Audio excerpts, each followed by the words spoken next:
Hi, இன்றைக்கி பன் தோசை தான் try பண்ணியிருந்தேன். இது செய்கிறதுக்கு 1/2 கப் அளவுக்கு ரவை எடுத்து பவுலில் சேர்த்துக்கோங்க. அதில் 1/4 கப்பு தயிர், கொஞ்சம் புளிப்பான தயிர், 1/4 கப் அளவுக்கு தண்ணி எல்லாத்தையும் சேர்த்து நல்லா மிக்ஸ் பண்ணி ஒரு 20 மினிட்ஸ் அப்படியே ரெஸ்ட்டு விட்டுருங்க. 20 மினிட்ஸ் கழிச்சு பார்த்தா இந்த மாதிரி திக்காக இருக்கும். இதை மிக்ஸ் ஜாரில் சேர்த்து கொஞ்சம் தண்ணி சேர்த்து அரைச்சி எடுத்துக்கோங்க. இந்த மாவு கூட தேவையான அளவுக்கு உப்பு, ஒரு 1/4 ஸ்பூன் அளவுக்கு பேக்கிங் சோடா சேர்த்து நல்லா மிக்ஸ் பண்ணி தனியாக வச்சுருங்க. இப்போ ஒரு கடாயில் 2 ஸ்பூன் அளவுக்கு எண்ணெய் சேர்த்து 1/2 ஸ்பூன் கடுகு, 1 ஸ்பூன் உளுந்து, 1 ஸ்பூன் கடலைப்பருப்பு, ஒரு பச்சை மிளகா, கொஞ்சம் கருவேப்பிலை கட் பண்ணி சேர்த்துக்கோங்க.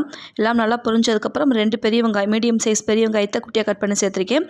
அதையும் நல்லா வதக்கினதுக்கப்புறம் 1/2 ஸ்பூன் அளவுக்கு துருவின இஞ்சி, ஒரு கேரட் துருவினது எல்லாத்தையும் சேர்த்து ஒரு 3 நிமிஷம் நல்லா வதக்கிக்கோங்க. இப்போ எல்லாம் நல்லா வதக்குனதை நம்ம ரெடி பண்ணி வச்சுருக்கிற மாவில் கொட்டி கலந்துக்கலாம். இந்த தோசை செய்கிறதுக்கு கொஞ்சம் குழியான பாத்திரமாக இருக்கணும். ஆப்பச்சட்டி இல்லாட்டினா தாளிப்பு கடாய் எதுனாலும் செஞ்சுக்கலாம். நான் இன்றைக்கி தாளிப்பு கடாயில் தான் செஞ்சுருக்கேன். கடாய் நல்லா சூடானதும் 1/2 ஸ்பூன் அளவுக்கு எண்ணெய் சேர்த்து ஒரு 1/2 கரண்டி மாவு எடுத்து ஊற்றி அப்படியே மூடி வச்சுருங்க.